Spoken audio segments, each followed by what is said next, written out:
Hello ladies and gentlemen, it's Young here and welcome to part 2 of Metal Gear Solid 5 Ground Zeroes gameplay analysis. Before analyzing the new special ops demo shown recently, I would like to make some corrections for the analysis of the first demo. Unfortunately, the entire demo was intended for Japanese audiences, which made it a bit difficult for me to analyze certain parts, but thankfully the citizens of the nation are the greatest, and some of you have provided translations to correct some of my misinterpretations. So without further ado, let's dive right into it.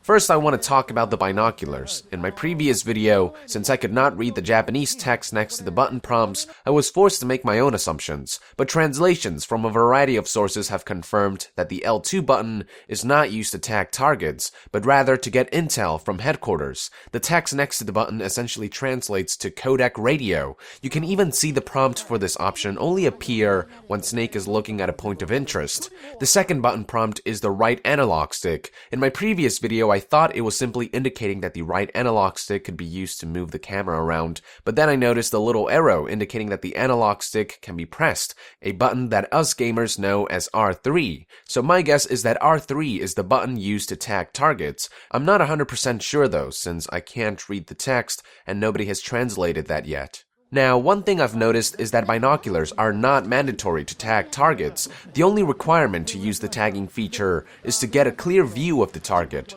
Binoculars help with this, of course, but if players manage to physically get close enough to a target or find a vantage point like a searchlight tower to get a better view, they don't have to take out binoculars to use the tagging feature. And speaking of tagging targets, a lot of you guys mentioned that the X-ray Vision from tagged targets looks similar to the SOP or Sons of the Patriot system found in Metal Gear Online, along with the effects of the scanning plug in Metal Gear Solid 4. There are differences, however. Metal Gear Solid 4 silhouettes have pixelated texture, while Metal Gear Solid 5 silhouettes have no texture on them, making them look a lot more like actual X-rays rather than pixelated projections. I also doubt that the two systems are in any way related to each other. Now, we already know that nanomachines are the explanation behind the glowing silhouettes for Metal Gear Solid 4, but there is still no explanation in regards to Snake's ability to tag enemies and see them in this X-ray vision mode. It could simply represent Snake's instincts, but if there is some reason for this vision mode, we'll have to wait to find out.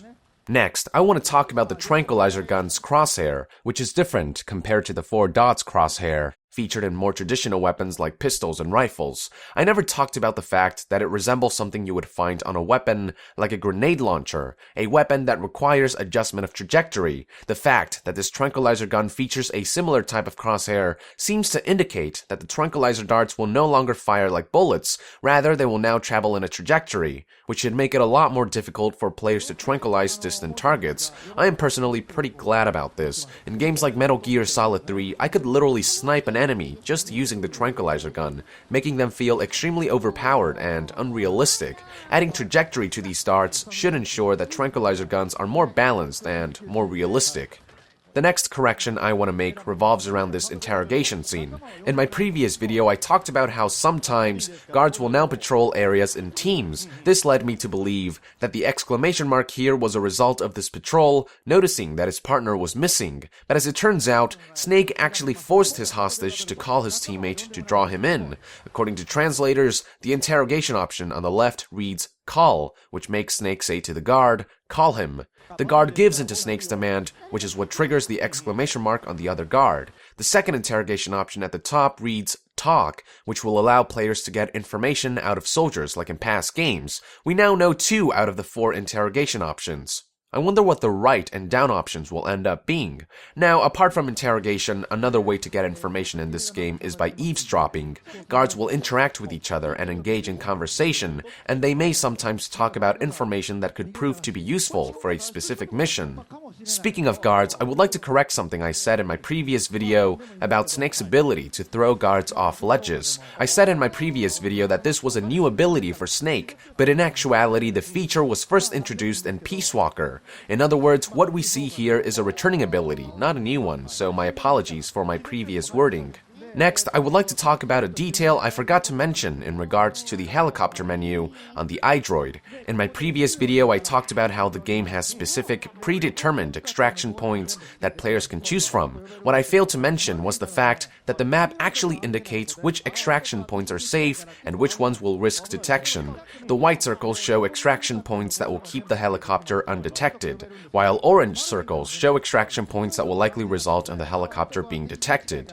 While white circles are the safest points of extraction, they are usually the furthest ones away, raising the chances of player detection, particularly when Snake's mission revolves around rescuing and carrying a body. Orange circles, on the other hand, are usually much closer by, but make extraction a lot riskier since enemies will start shooting at the helicopter. It's up to the player to choose an extraction point depending on the situation.